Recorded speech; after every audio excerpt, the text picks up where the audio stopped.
Today, we are going to be talking about Proclus, and Proclus is the last of the great pagan philosophers. And so I wanted to read to you the opening prayer that Proclus himself has in his commentary on Plato's Parmenides to kind of get us in the right zone. So if you want to take a minute and get yourself in kind of a meditative mode. I pray to all the gods and goddesses to guide my mind in this study that I have undertaken, to kindle in me a shining light of truth and enlarge my understanding for the genuine science of being, to open the gates of my soul to receive the inspired guidance of Plato, and in anchoring my thought in the full splendor of reality, to hold me back from too much conceit of wisdom and from the paths of error by keeping me in intellectual converse with those realities from which alone the eye of the soul is refreshed and nourished, as Plato says in the Phaedrus.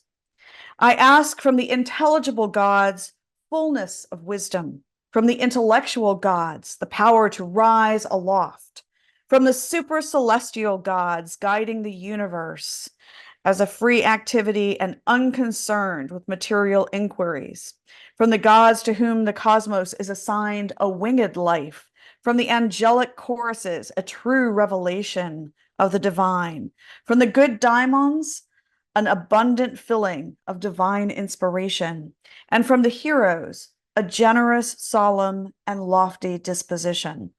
So may all the orders of divine beings help me prepare fully to share in this most illuminating and mystical vision that Plato reveals to us in the Parmenides, with a profundity appropriate to its subject, and which has been unfolded to us with his own very lucid applications by one who was in very truth a fellow Bacchant with Plato, and filled entirely with divine truth, and who, by leading us to the understanding of this vision, has become a true hierophant of those living doctrines.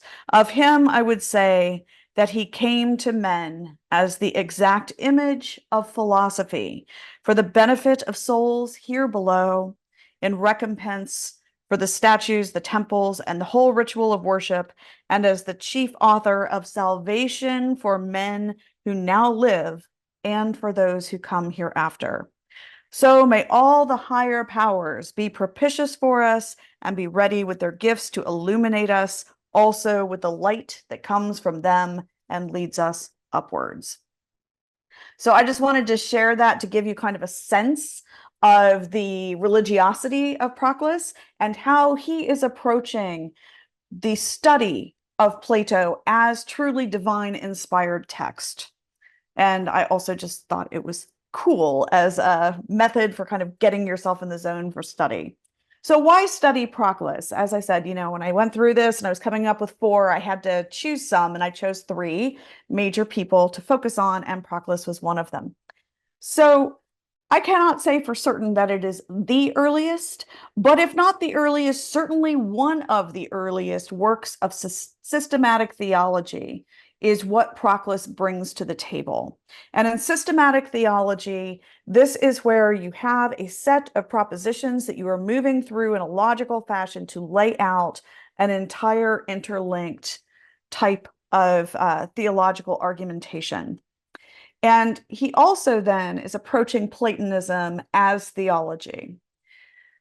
Another part of the reason why Proclus is useful for us to think about or so important in the kinds of things that we do as more contemporary esotericists is that his text, his basic ideas, became Christianized and were therefore continuing on to influence without really kind of interruption through the guise of being given this very thin veil through Pseudo-Dionysius the Areopagite, who this is Dionysius the Areopagite, I believe I mentioned this before, was an apostle of Paul in Athens, And so there are some texts that are written that are very, very clearly relying on Proclus that are attributed to Dionysius the Areopagite and therefore are not suppressed. So they continue to be active throughout the Christian period and actually are very theologically important. And then also, it is through the surviving texts of Proclus that a lot of Platonic thought enters modern esoteric thinking because of the fact it is laid out so systematically. So, for instance, I am pretty sure that this one, which we'll go through, this is one of the main ones we're working on today, The Elements of Theology, which is one of his main systematic theology texts, that this is where the text through which HPB Blavatsky gets a lot of the kind of Platonic doctrine. And that is clearly, she read that and knew it very, very well, as did Hegel, as did many intellectuals in that, later Western tradition and especially Western esotericists. And in fact, I believe I'm correct in saying in the Secret Doctrine, he is referred to as the divine Proclus by Blavatsky. So this is where a lot of this stuff actually comes in because it is laid out so clearly. So the biography of Proclus, our source for this is Marinus, and he was born in 412 CE in Byzantium, died in 585 CE in Athens. As an infant, he was brought to Xanthus, which is the one of the Lycian cities sacred to Apollo, who is also, among other things, the god of philosophy. And when he was young, he went to Alexandria to study rhetoric, which was a very common thing for young men of families that would have some prominence, was to go and receive this kind of training. But on a trip back home, and it's not entirely clear as to the method by which this happened, somehow or another, Athena spoke to him. And Athena told him to go to the Athenian school and study philosophy. So initially, he did return back to Alexandria to finish his studies, but then he was unsatisfied with what he was learning after this message from Athena, and so he did follow that guidance and went to Athens. When he got to Athens, he studied under Syrianus, who ran the Platonic school in Athens. And just so you know, one of the things that is debated and can't really be told or can't really be ascertained is how much of Proclus's thought is actually the thought of Syrianus that he is then restating and teaching, because we don't have as many of the texts of Syrianus. But when he got there, he studied with Syrianus. He often will refer in his writings to this is the teaching of Syrianus. So sometimes we do know through his own writings. But he became the lead student of Syrianus and took over running the academy in 437, in which he was only 25 years old. But that is when Syrianus died, and out of all of the students, it was clear that Proclus would be the successor. And he excelled. By the age of 28, he had written numerous works, and he was known for being incredibly prolific in terms of his writing and also just indefatigable in his teaching. So I look at like his schedule and I think, how did he do this? He gave 5 lectures or seminars a day. And then he also would engage in other kinds of more casual conversation, one-on-one guidance, and then he was writing constantly. So he was very, very active. And he practiced philosophy as a form of the mysteries, which we have seen before, but it is absolutely central to understanding Proclus. He has a strong emphasis on purification of the soul, and the purification that comes from theurgy, and the purification that comes from study and from philosophical contemplation. And as part of this, he emphasizes withdrawing from the multiple and the world of sense towards unitary being, and also had a strong emphasis on strengthening the virtues. And as I believe I have mentioned before, virtue in this term, this is arete, this is the kind of virtue, if we think of it from an herbalist perspective, it is the rarefied essence of a living being, and therefore is also excellence. So it is virtue, and it will be morally virtuous, but it is also those types of excellences that are truly deeply human. One of the things that is interesting, though, is that Proclus himself does not seem to be a mystic, unlike Plotinus, where there is no question that Plotinus is a mystic. It seems as though Proclus himself was not actually a mystic. He never claimed, and it was never claimed by his biographer, that he had mystical experiences, and the evidence in his commentary on the Parmenides suggests maybe he did not have the same type of kind of mystical surrender that you see in other places. But he clearly was a practicing theurgist and had a very, very strong reputation for this. He was apparently very gifted in weather magic. He was known for a magical intervention in Athens to stop an earthquake. He was known for being very skilled in evocation, calling the gods forward and into manifestation. And in the Chaldean purifications, which we have mentioned, the Chaldean oracles are part of the kind of texts that are used with Neoplatonism. So in that, there's a lot of ritual kind of manual. There's in the Chaldean purifications during his experiences, he clearly encountered luminous phasmata, which is divine appearances from Hecate in particular, goddess of the crossroads and of magic. And he also was known for having some prophetic ability. So even though we don't see the same kind of suggestions that he's having this kind of unitive mystical ecstasis, ecstatic surrender, he's definitely doing some very, very interesting things, more on the theurgetical side. So for the texts, in systematic theology, there are two of them. There's the Elements of Theology, which is one of his earlier works, but this is probably the most important one and the one that I would recommend if you were going to read one text by Proclus. This is the one. So the Elements of Theology are 212 theorems. Each has argumentation associated with it.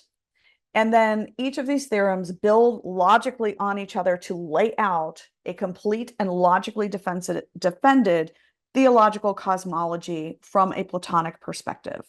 And like I said, this is the one that most of I believe is the root of an awful lot of, not just from Proclus, but actually a lot of Platonic theology getting into modern esotericism. He also does have a text, the Platonic Theology, which is probably his last work. And this is another piece of systematic theology. It's a systematic summation of theology directly linking the arguments to Plato's text. So in the Elements of Theology, he is not relying as much, it's drawn from Platonic tradition, but he's not using the Platonic text as almost referencing Holy Scripture. In the Platonic theology, he is. And then you can trace these various ideas and figure out, like, okay, so this is coming from the Timaeus, this is coming from the Phaedrus, and so forth. So those are his two main works of systematic theology, and they are both extant. We have both of them. We also have a number of his commentaries that are exegesis, and they're very interesting in that they give allegorical interpretations of all of these things. So it's like going through the text from Plato, and he'll have the piece from Plato, and then he'll have all of this commentary and exegesis behind it. So the ones that we still have, the Alcibiades, Cratylus, Republic, Timaeus, and Parmenides. There are other extant works. He has a number of essays, Tria Opuscula. There's essays on providence, 10 problems concerning providence, on the existence of evil. Then he has Elements of Physics. He has commentaries on Euclid's Elements, an exposition of astronomical hypotheses, commentary on Hesiod's Works and Days, which he is treating as sacred text, on the eternity of the world, which is also against the Christians. And then part of his devotional practice is that he would write hymns. He would write devotional hymns. And so we have quite a number of those as well. And then we have a ton of lost texts.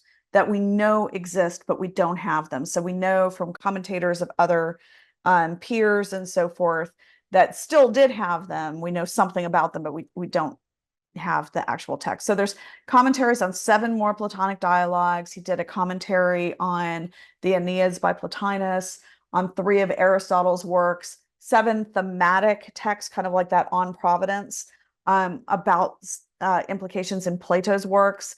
He had a commentary on Porphyry's Isagogy, 6 works on natural sciences, and then 11 texts on theurgy and theology that we do not have. So for this particular class, because one of the challenges with that much material is figuring out how are you going to rein it in so you can say something about it, because otherwise it's just too big. I am focusing on the elements of theology, which, like I said, that's the one I would recommend if anyone is wanting to read one, because it is so clear, and I like the Dodds translation. I do also have what is also known as the Platonic theology, or sometimes the 6 books of Proclus on the theology of Plato.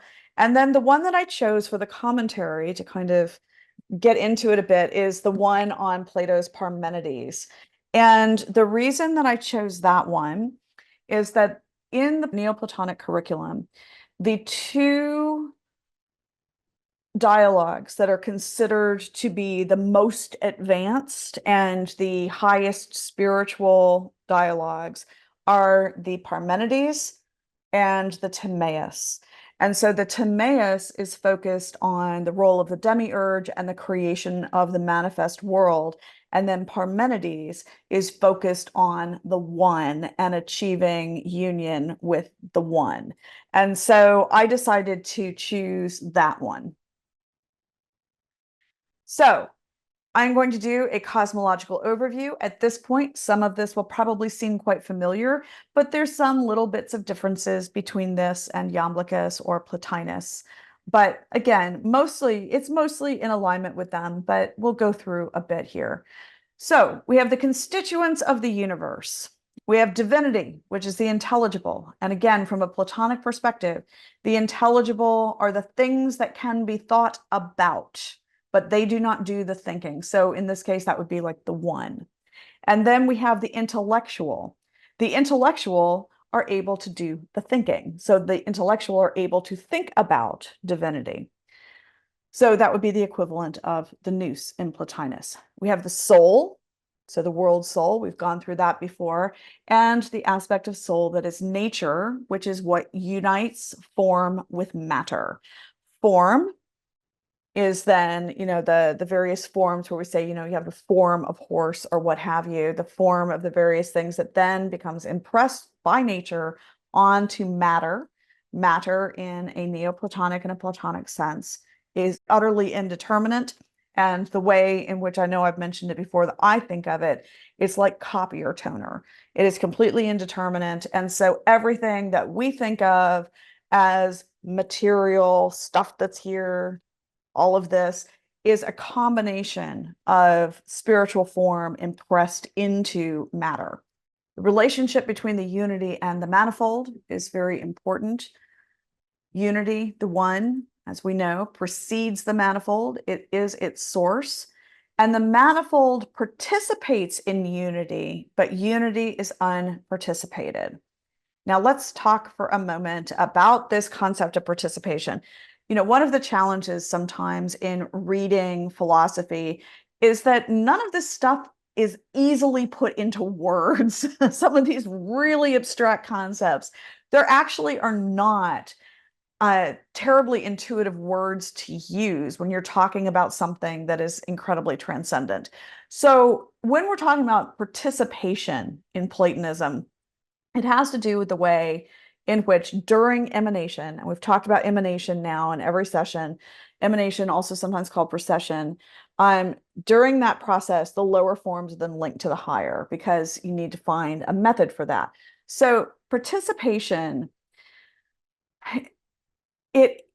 it's suggesting that there is this piece, it is like you are, there's an aspect of whatever is lower that is in the higher, right? So it's linking it.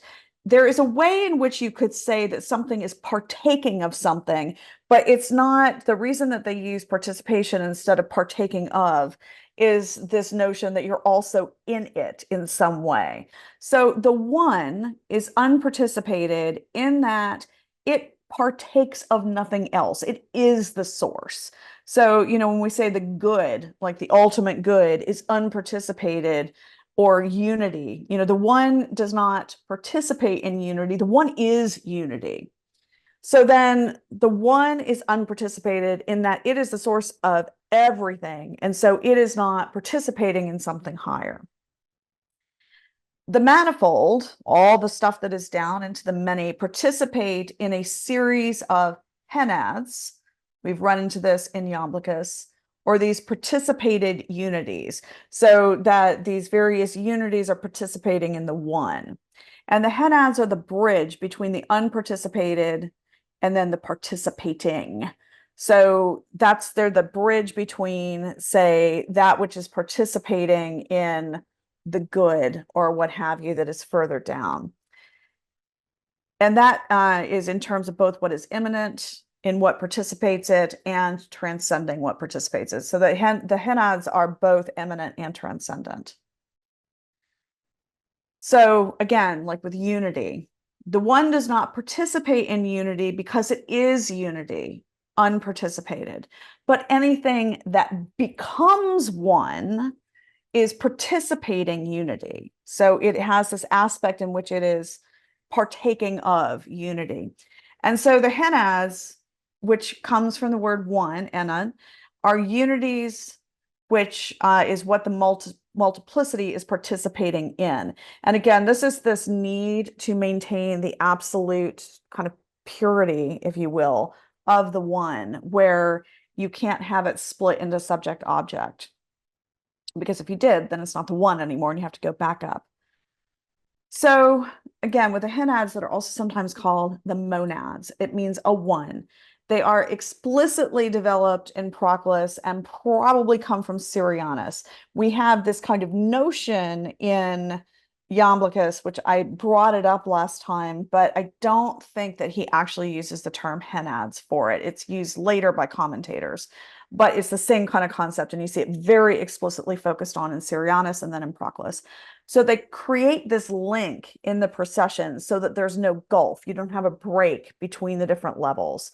So my analogy of the henads, which is probably problematic, I probably need to think about this more, but it's the one I could get, is that it's kind of like facets on a jewel.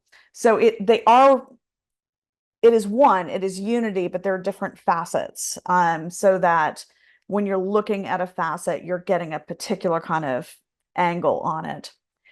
And the gods of ancient Greek religion are considered in Proclus the divine. So they're in this kind of the one section in the henads. The transcendent sources of individuality is the other thing that the henads are. So all of the individual, all the different aspects of individuality eventually go up into a henad. So that's the transcendent source. So again, with the levels of being, you have the intelligible, which is that which can be thought of, the intellective, which are the divine intelligence that are doing the thinking. Then you have the intellective souls, which is a level down, that are also doing the thinking. And then you have corporeal nature. And we, as always, are composite beings. So talking about emanation, also called procession, it is also sometimes called involution, which is what it is called in Theosophy. Every cause is superior to what it produces. And in this process of emanation, it always creates that which is like before that which is unlike. So it creates the stuff that is like itself before any further differentiation. And so again, we have this notion, which we talked about under Iamblichus, with sympathy. Sympathy and this idea of vibrational sympathy, where all these different octaves are related in a fundamental way. In procession, self-sufficiency is activity or existence is superior to that which is dependent for its completeness. In other words, the higher level that are self-sufficient in whatever their activity or their existence is, are superior. They are greater than anything that is dependent on them for their existence.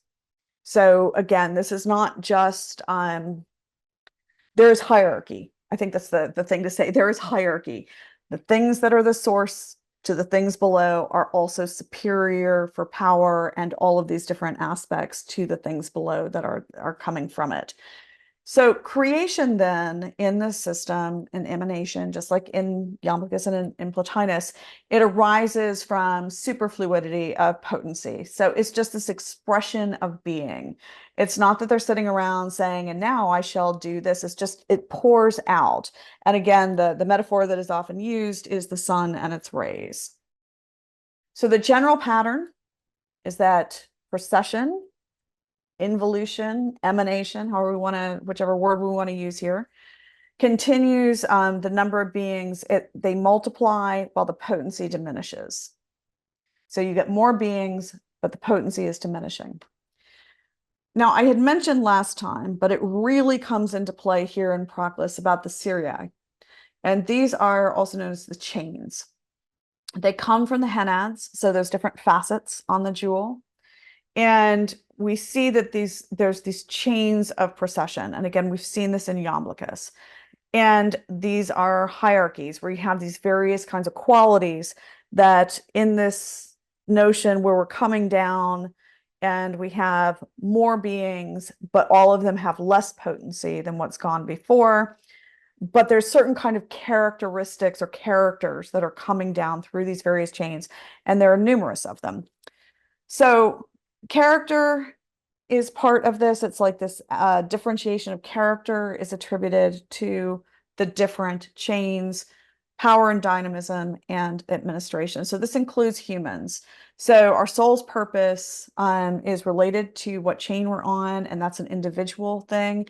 And the good of the soul is in aligning oneself correctly with the chain that you're on, because then things begin to flow and you begin to pull down and really manifest the power from the source. So proposition 18 in Elements of Theology is everything which by its existence bestows a character on others itself primitively, in other words, earlier, possesses that character which it communicates to the recipients. So anything that is being transmitted by character is possessed by the higher being in that hierarchy that possesses that character. You know, you don't have what do we say? Like roses don't get, a rose bush is never going to give you an avocado. It's going to give you roses. So, you know, this is that there's this through line here. So we have the good, the transcendent good, and then we have the good that is the good for a being, a more relative good in a particular circumstance. So the one, that initial source, the divine, is the good and is nothing but the good. So again, which this is a little different than Iamblichus, I think, where he's gone back to saying, well, no, it is the good, which is definitely there in Plotinus. All good in any chain, so all good in any of those particular facets, so like types of goods as they come down from more transcendent into a contextual situation, is dependent ultimately on the good, is dependent on that transcendent source. Every good, everything that we would say is good, a good, tends to unify what participates it. And all unification is good. And the good is identical with the one. So the implication here is that things that move us in the direction of unity are always good, that's one of the hallmarks. Is whatever you're considering or whatever you're trying to assess helping you move in the direction of unity? If so, that is moving in the direction of the one and therefore is good. Those that are lower on the chain are dependent on their source for the good, and they crave it. So basically, all of us are dependent on those higher beings from which we come and in which we participate for good, and there's an aspect of us that craves that good. So we've talked in the other classes about spiritual evolution. In Proclus, the term that we're talking or that we're using that is essentially meaning the same thing as reversion. And this notion is that the soul has a desire to ascend. It has a desire to go back towards its source. So again, we would call this spiritual evolution, but this notion, and he also uses the word that's translated as appetition, that there's this appetite of the lower for the higher, which is its good. The good for any of those beings that are lower is ultimately the beings from which they come and participate. So we just have this innate desire, this innate appetite to move towards unity and to move towards that which is higher in our chain. And the part that is involved in this reversion is always incorporeal. It's not our physical nature, but it is the aspects of ourselves that are incorporeal that are driving us towards seeking this kind of unity.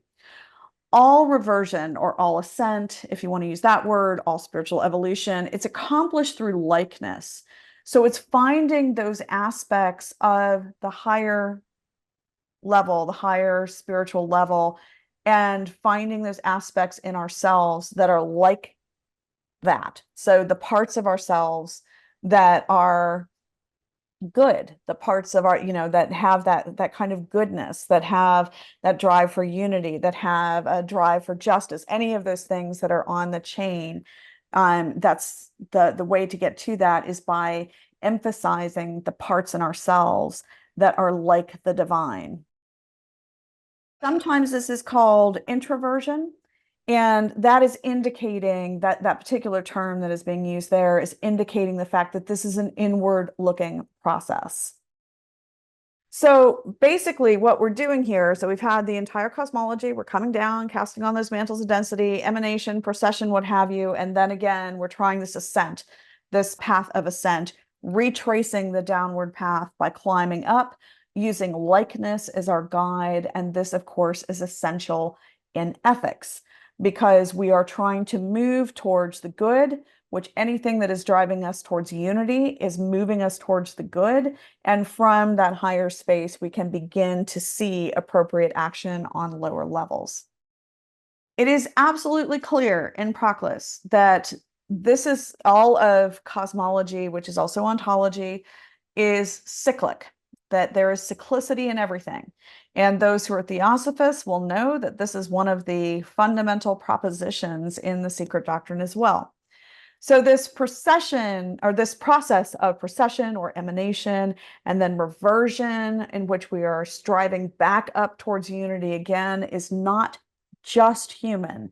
It is everything. Everything is doing this process of outpouring and then climbing back up. So procession and reversion is actually a single movement. It's like a full breath. And there is always this pouring out and then this return. And like I said, it is incredibly similar to the Theosophical understanding of the rhythm of Manvantara, where everything comes into manifestation, and then the withdrawing into pralaya, withdrawing into the quiescence, and then going back out. And again, we see this kind of cyclicity in so many different things in nature in that kind of as above, so below way. And the breath is one that we are always considering. So it is the same thing, the out breath into procession where everything is then manifest, and then the in breath where you're bringing it back again. So eminence then, because the divine is eminently in things, is the cause. Then you have procession from the cause, and then you have reversion to the cause. And that's kind of the rhythm that we're talking about here. So I wanted to read you Proposition 80, which is about the relationship between the incorporeal and bodies. The proper nature of all bodies is to be acted upon, and of all incorporeals to be the agents, the former being themselves inactive, and the latter impassible. But through association with the body, the incorporeal too is acted upon even as through partnership with incorporeals, bodies too can act. So I think that's really important to know that the natural, when you split apart body and incorporeal, bodies get acted on, the incorporeal does the acting. But when they are melded, which they are in incarnation, then the body also of the incorporeal can experience itself as being acted on, and the body, this melded being, can also experience action, like self-motivated action. So moving to a different topic, time and eternity. These are two totally different topics. They are not the same thing in Proclus, and they're not the same thing in, they're mentioned in Iamblichus either. Both of them are treated as spiritual substances that have both transcendent and immanent existence. So transcendent outside of all manifestation, and immanent within, embedded within manifestation. So aeon is the Greek word that's used, and it is translated as eternity. It is a simultaneous whole. It has essence to it, and it has no change in it. Things that are eternal participate in eternity. In other words, they partake of eternity. All perpetual things, so anything that is partaking and participating eternity, have infinite potency because they are not limited by chronos, by time. This includes the gods. So this notion that aeon has its own essence, and it is not the same thing. It's not just infinite of the same stuff of time. It's something different, I think, is a useful kind of thing to think about. Chronos is time, and that is what we think of as time.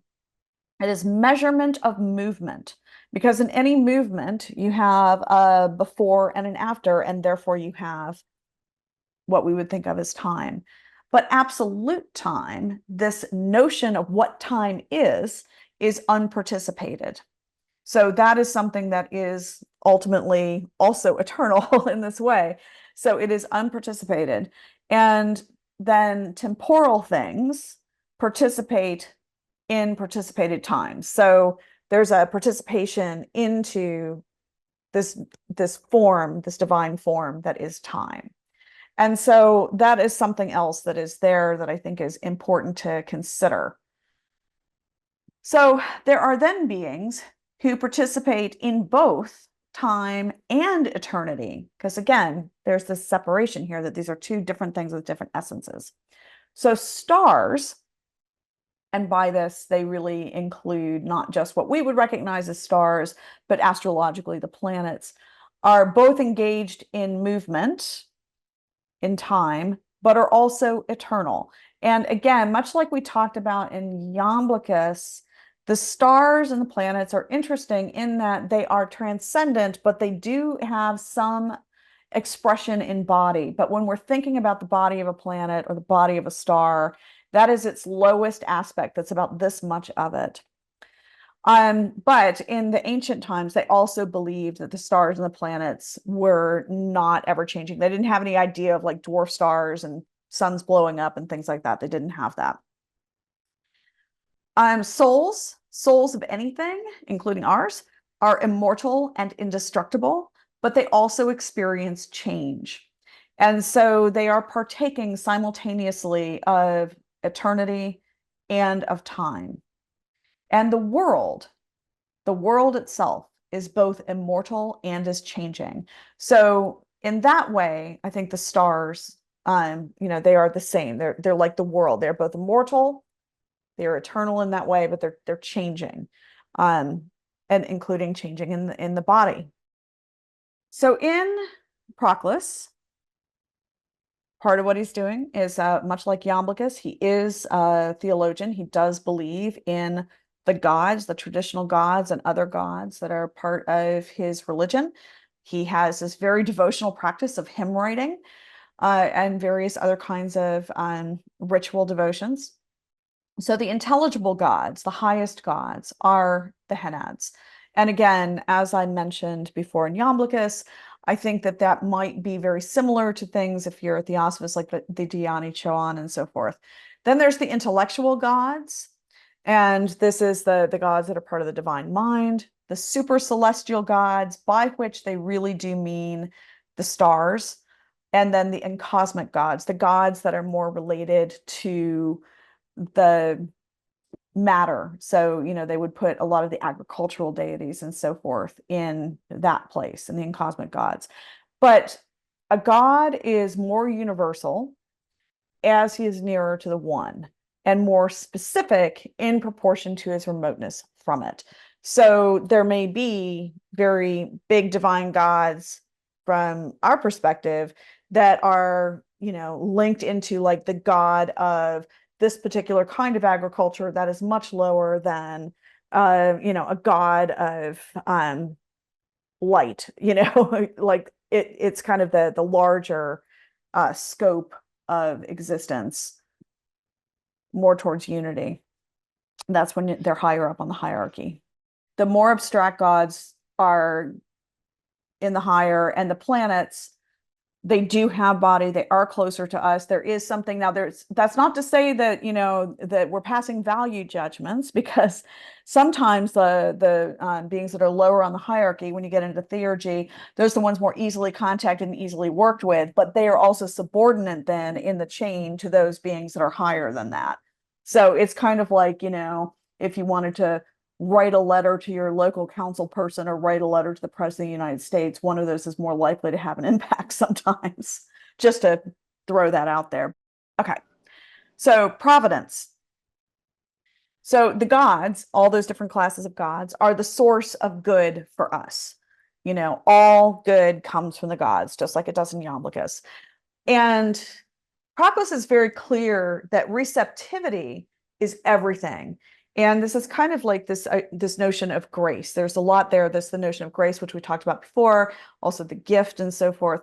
But he says very clearly the gods can't give good to us if we're not ready to receive it. Because the reality is the gods are always giving good to us, but we're not open to it. So it's always kind of pouring in, but our receptors are closed. And I think that's an important kind of reminder, is that we have to be kind of open to receive. That's a huge part of kind of his message there. Also, light. Light itself is a key characteristic of divine power and grace. So that this notion, and again, I don't think it's accidental that we talk about enlightenment and things of that nature, to be illuminated. So this notion that it is actually this form of energy that is light, that is also truth, that is also so many other things, that is how it is transmitted in terms of divine power and grace. That's how it has form. It has the form of light itself. Providence operates automatically. So the gods are always sending blessings, and the individual then unconsciously cooperates with this by being open, by being receptive. So this work of putting ourselves into receptivity so that we can be aligned and then cooperate with this divine providence that is the gift giving, the beneficence from the gods. That is part of our role. So again, a lot of the quotes that I'm giving you here are from Elements of Theology, because in comparison to his other writings, it is simple, and I can actually put it on a slide. So most of the stuff, just so you know, that is in Elements of Theology is also behind so much of his commentaries on something like the Parmenides, but it's not laid out as easily. So Proposition 122. All that is divine both exercises providence, it's kind of gift-giving, moving things in the right direction, towards secondary existences, which is anything below it, and transcends the beings for which it provides. Its providence involves no remission of its pure unitary transcendence. In other words, it's just something that happens as an expression of its being. It's giving, but it's not losing any aspect of itself. Neither does its separate unity annul its providence. So, the fact that it is a separate unity, that is not in any way in the way of its ability to shine light and to illuminate from above into that which is below if we are open and receptive. So again, let's go into the stars, because the stars are actually pretty important in Proclus. And again, the stars, as he's talking about, includes what we would call the planets, because he's working on astrology as part of this. So these are a form of God in the series there that have bodies. So, when we look at something like the planet Jupiter, that is the body of this great being, and that body can shift and change over time because it participates in time, but they are way more than their bodies. Just like us, the part of us that is our bodies is a very, very small portion of what we are. So when we're looking at one of the planets in astrology, or one of the stars in astrology, we are talking about a great divine being, and the actual physical nature of that planet or of that star is teeny tiny in comparison to the whole of the being. They are good. They participate in good. They are higher up in the hierarchies than we are in the chains, and they provide providence, this kind of gift-giving illumination that moves us in the direction of what we might call the divine plan. So Hellenistic astrology, which is, some of the old astrology coming out of this time period and culture, has a lot to do with all of this. So and in Hellenistic astrology, they do treat the stars, the planets, and so forth as beings. They take that part very, very seriously. And also certain types of theurgy work with the planets as beings and as very, very big divine beings. So that is part of what is behind this and part of the practice.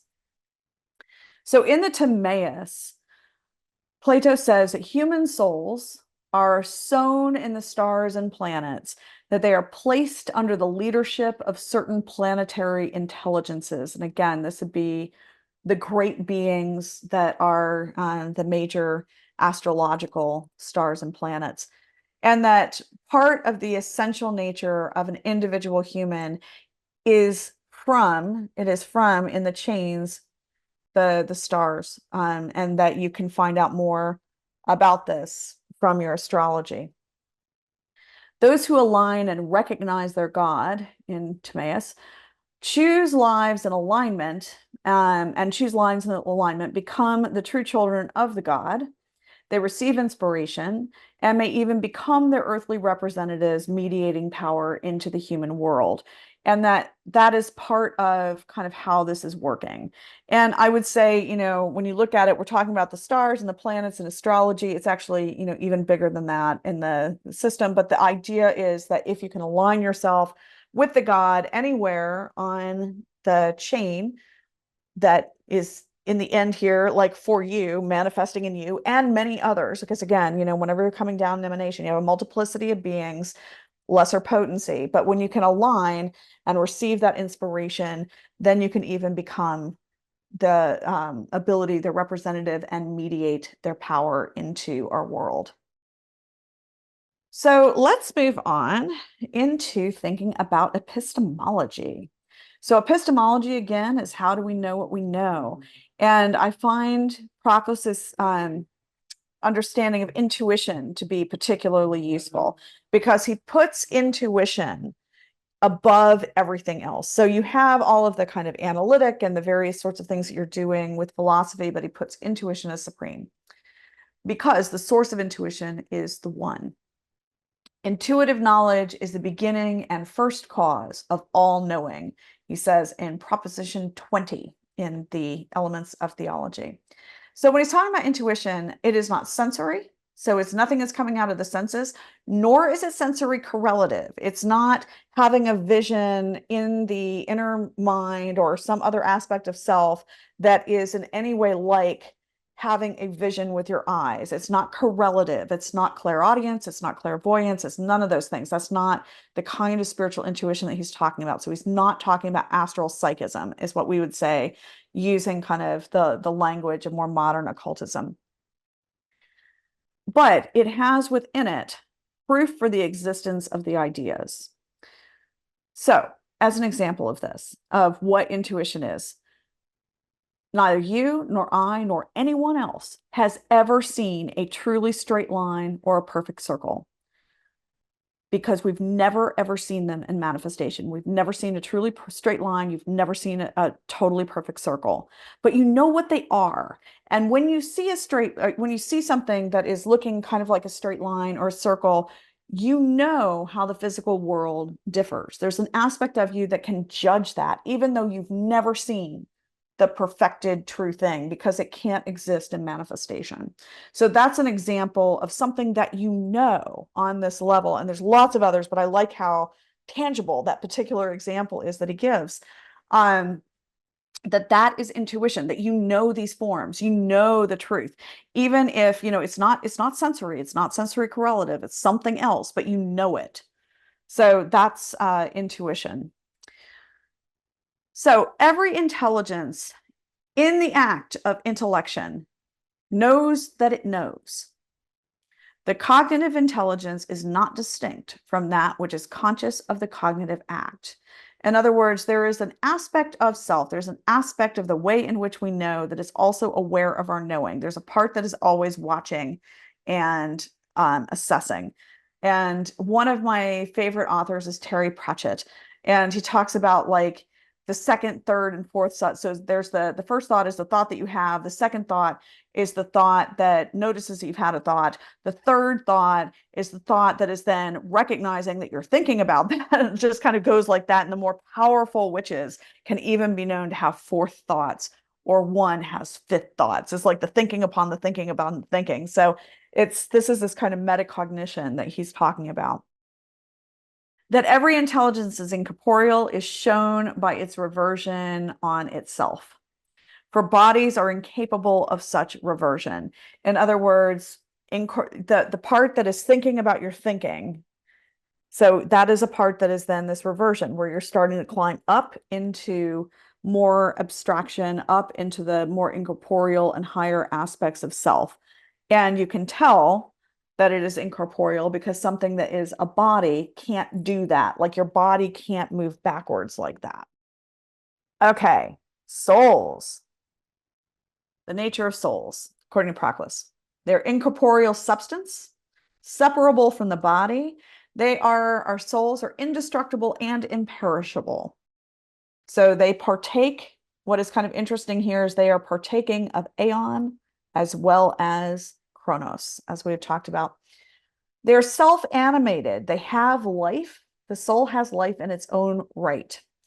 And it is participated by that in which it is present. In other words, as we had talked about, there's the participated is the source. So the body is partaking of or participating in soul. So it is participated by that in which it is present. So it is superior to and is the source of body here. The origin, or not the source of body, but its body is blended by nature, but it is superior to and body partakes of soul. The origin of any soul is an intelligence, so that higher nature that irradiates, again, notice the light, the intellectual forms into this substance. So that's what's happening there. And there's also this notion that is completely agreed upon here of reincarnation. So we are growing and we are moving and we are changing. And then when we die, and then we come back and we're continuing on this trajectory of growth.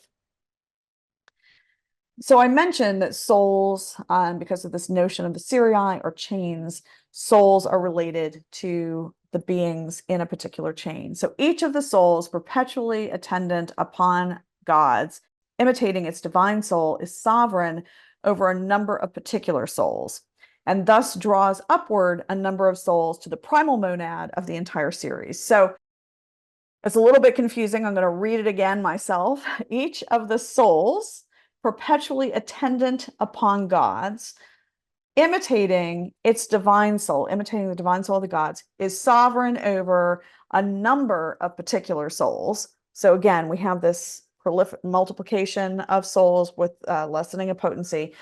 But because we're all in this chain, and thus draws upwards a number of souls to the primal monad, which would be the very top henad, the highest god in that chain, So draws upwards the soul to the primal monad of the entire series, of the entire chain.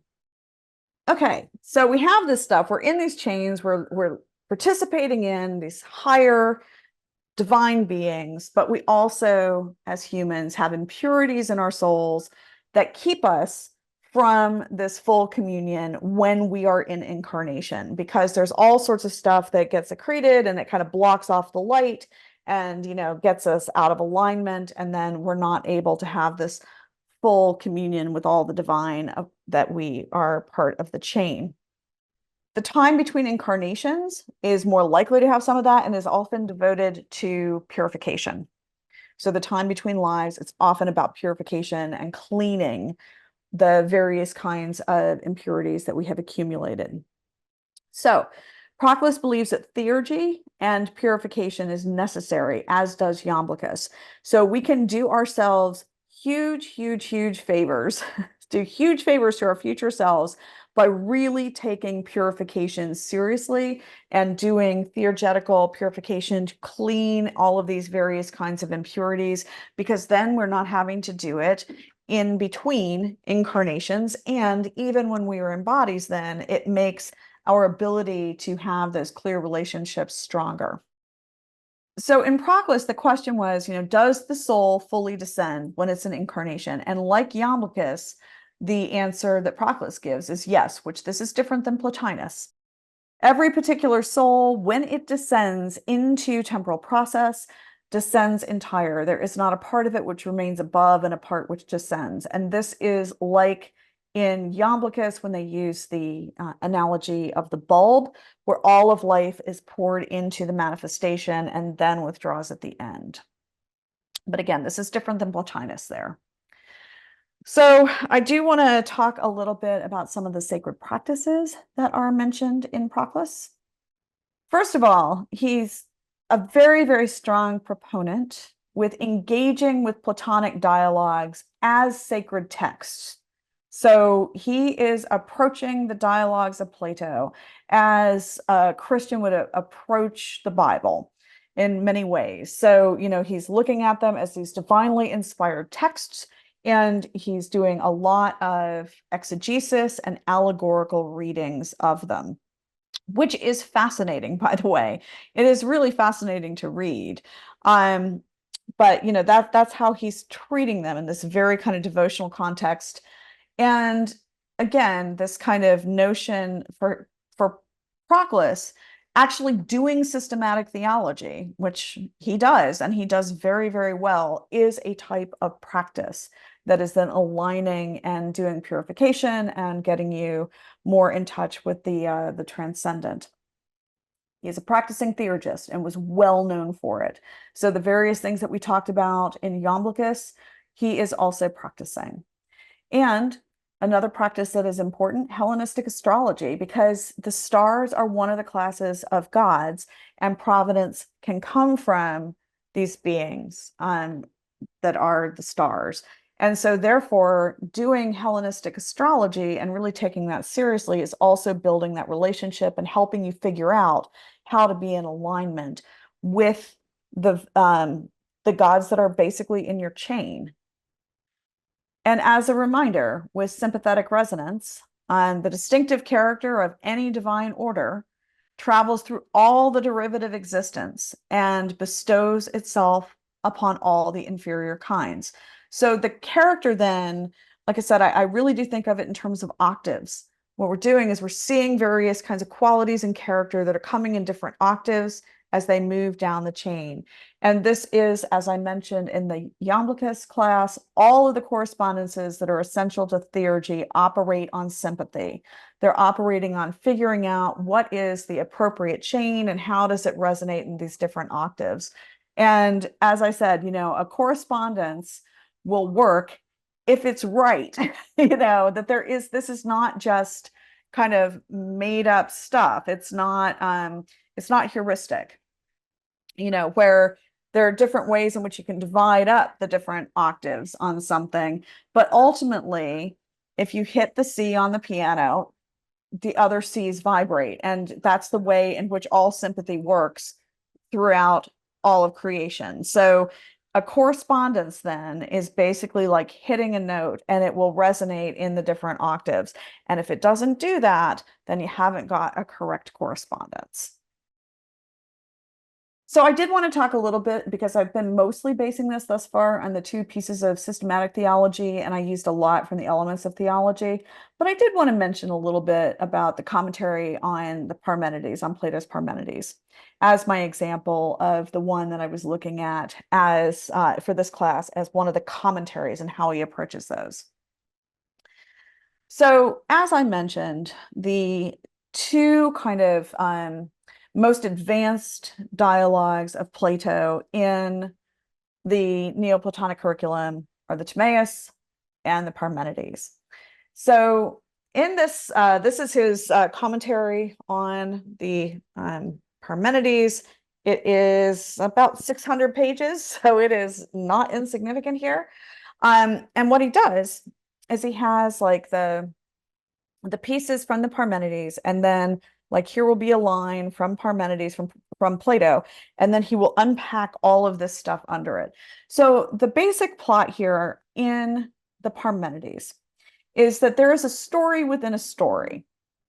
There are some young people who are going to seek out an older person who had been present at a particular symposium and ask this older man to retell the story of when he was an attendee at the symposium.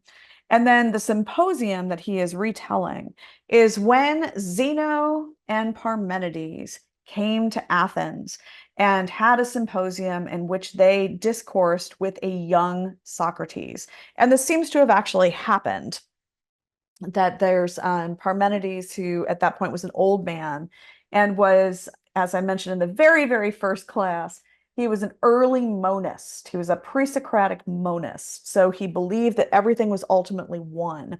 And Zeno was his main student. And so they came to Athens in order to share, the teachings. And during one of the symposia, when they were there, a young man, very young Socrates was there. And Parmenides, this Platonic, the Platonic discourse dialogue is basically Parmenides engaging in dialectic with Socrates as a young man and asking Socrates to defend his theory of the Platonic ideals, or of the ideals. So they're called the Platonic ideals later because it's Plato who wrote them down, and actually probably Plato who did some of the creation of that theory. But anyway, that's the basic plot here. And the purpose in the dialogue is not for Parmenides to discredit the ideas, because he's doing dialectic, he's asking a lot of really hard questions, but to help Socrates grow through dialectic so that he is able to encounter the one. Parmenides is another one who is recognized as a great mystic. So that's the dramatic context for the Platonic dialogue, the Parmenides. And so then when you're reading Proclus's commentary, in addition to the fact that he's giving all this other information, he's doing an allegorical interpretation of the characters. So in his interpretation, as he is reading the Parmenides, in this interpretation, the Parmenides is the one, Zeno, his student, is the nous, and Socrates is the soul who is ready and prepared for providence in the form of Parmenides to shine down on him. And it's just really interesting to kind of read it through that lens and to get these different interpretations. So part of what he is saying in this is he is arguing for using or understanding the young Socrates as the ideal student of philosophy. And he says, the ideal student is ready to be initiated into the mysteries, because philosophy is one of the mysteries. And the soul of Socrates, of young Socrates, is open. He's open and ready to receive. And I mentioned before that there's always providence flowing down, but not everyone is open to receiving it. So young Socrates, in the way in which Proclus is discussing it, is a model for any of us who are striving to learn and grow and to be a good student. And so I'm going to now read this. You will get the slides. So you don't have to read it there because it's a lot of words, but I thought it would just be kind of interesting to hear what Proclus thinks the ideal student would be. So there are three things then, which he, Plato, says are required by anyone embarking on the study of the intelligible nature. Again, the intelligible nature is that high nature. So they need natural ability, experience, and enthusiasm. Natural ability will naturally endow him with faith in the divine. Experience will enable him to hold fast to the truth of paradoxical doctrines, and his enthusiasm will stir him up to a love of this study, that in this sphere of activity also there may be faith, truth, and love. So faith, truth, and love, those three qualities that save souls through the natural suitability which joins one to them. And if you like, through experience, he will acquire receptivity in the cognitive part of his soul, while through enthusiasm, he will gain an intensification of the vital past directed towards the intelligibles, and through natural excellence, the pre-existing basis for both these, since right from birth, all these qualities have been granted to him. So the prospective student should be of this nature and have a character made up of the triad of qualities. So again, the triad of qualities: natural ability, experience, and then enthusiasm. And those then provoke or invoke faith, truth, and love. So I thought that was also kind of interesting in terms of how it is that he is portraying this. Reading the commentary, it is interesting. It is long, but it is also just a very different kind of experience. So really, at this point, the dialogues of Plato are being read as though they are, again, these sacred texts. And therefore, the impact of reading them and what Proclus is trying to do here, the impact is through experiencing the dialogues as doorways to the divine. So again, I mentioned the Parmenides and the Timaeus are the height of the Neoplatonic curriculum, and we actually do have extant the commentaries from Proclus on both. But the most abstract, and therefore the best for encountering the one, is the Parmenides. And Parmenides is all about allowing the text to be your guide and learning how to do this kind of discovery that can lead you to the one. So reading Proclus's commentary is an experience that's kind of like, if you have you got to give yourself time and engage in the text in a particular way. It's like having a master teacher beside you as you read the Parmenides, because he's put in all the sections from Plato, and then it's kind of like having this guide walking you through it and kind of calling your attention to different things. So I did want to take a moment, and I know that I did a little bit of this before, but I had mentioned before Marshall McLuhan, when we talk about like the medium as the message, he's the media theorist who talked about that. So again, part of what Proclus is calling us to is to take the time to, really, these are intended to be read and to go through and to study them very deeply, because reading, as I had mentioned before, is kind of magical in that what we have here in alphabetic reading certainly are these symbols that are transformed into meaning directly inside your mind. They're operating on a part of the self that is very highly abstract. So it is acting directly on and in your mind. There's nothing inherent in any of these letters that is doing anything outside of that. But in your mind, it is acting very directly. So all reading is an act of co-creation. And when you're doing something like, this kind of philosophy, language that is not sensory or sensory correlative is operating directly on that part of your mind that is not like the sensible world. It moves you into the inner aspects, and that gets you closer to spiritual intuition, which is neither sensory nor sensory correlative. Also, part of the medium is the message here. as I mentioned, this one is 603 pages.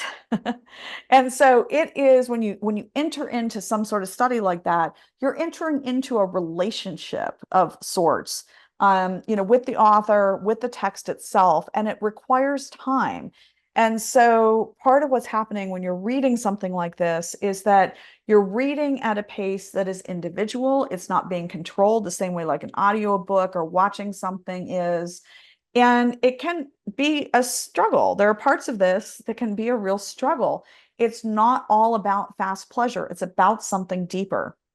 And again, the entire intention of this is about engaging with the text of Plato in a way that allows you to make experiential contact with the one. That's the kind of change it is trying to invoke in you. And like I said, it is an interesting thing. There are times when I was, studying this one where it's like, oh, this is kind of a slog. But, you keep going through because the struggle is part of what you're getting into. And that's, again, it's not all about like pleasure seeking essentially, which is a different message than many of our other kinds of media. So I hope that maybe you will consider taking on something like this, or at least some sort of study. So my invitation here is that if you have not done so sometime in the last decade, I would encourage you to try reading one of Plato's dialogues, even if you did it long ago, if you haven't tried it recently. And you can do that with or without the aid of Proclus, but just try to get in and understand one of the dialogues. For the mystically inclined, you might want to check out some of the tractates in Plotinus. And, I really love On Beauty or On the Good or the One. Those are a couple that I think are particularly powerful. For the magically inclined, if you haven't done it, try Demysterides by Iamblichus. And then for the systematically inclined, I would recommend Elemental Theology. So just trying to approach some of the study as this form of practice. Thank you so much. Like I said, I hope it inspires people to go read the primary. And even if they come out of that going like, Gwendolyn was wrong on this, that's good. So as long as it kind of gives you some background to help with that.